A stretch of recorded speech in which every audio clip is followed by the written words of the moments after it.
Giving clear, thoughtful feedback is one of the hallmarks of a professional. However, performance review season can cause some anxiety if you have someone on your team who tends to have a difficult or negative emotional reaction to feedback.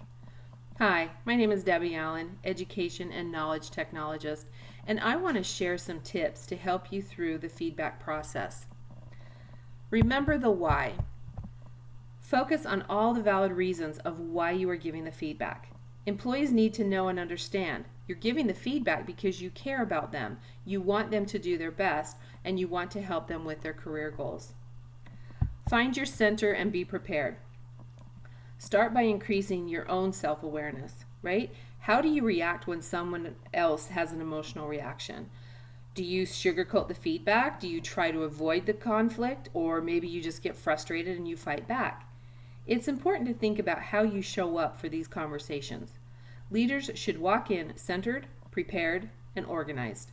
You'll feel better prepared if you do your homework in advance, and you can create your assessment in observation, data, and concrete examples. Now remember, sound preparation won't stop the other person from reacting negatively, but it can help you respond calmly and effectively when the emotions arise. You also want to make sure that you have your conversation in a productive place. The goal is to diffuse the emotional reaction so that you can have productive feedback. Starting the conversation, you can begin by underscoring why the feedback is important and emphasizing that you value them as an employee and that this constructive feedback is a normal part of professional growth. Then you can transition to what you've observed. Be as direct and specific as possible. So if you know right off the bat the employee is going to get defensive, you can start with, I notice every time we sit down to discuss feedback, you get angry, upset, frustrated, defensive. Do you agree? Or you could say, I make suggestions because I want to provide you with everything you need to do a great job. However, I notice that when I start to bring up areas for improvement, you look visibly upset. Is that a fair assessment? You could also say something like, I need to share this feedback with you because I want you to be successful, or I want you to keep growing. Or maybe one last suggestion could be, I want to draw your attention to this issue because I want you to have information specifically meant to help you excel in this role and in roles of the future. What about the crier? How do you handle the crier? First, let the person know that you are trying to help them be successful. They need to hear the message as kindly and empathetic as possible. A hard message can be communicated using a softer tone. Deliver the feedback thoughtfully and considerately. Deliver the feedback at the end of the day so the person can go home afterwards. Have a box of tissues on hand. This action acknowledges the emotions and it gives the other person a chance to pause and collect themselves. If they are out of control and say something like, you can say something like, I see you're upset. I understand it's difficult for you. I know you want to be successful and I want you to be as well, so I'll give you a few minutes to collect yourself before we continue. You may have to leave the room to let them collect themselves, and that's fine. If tears come from an employee who doesn't normally cry or express emotion in this way, it may be a signal that something else is wrong.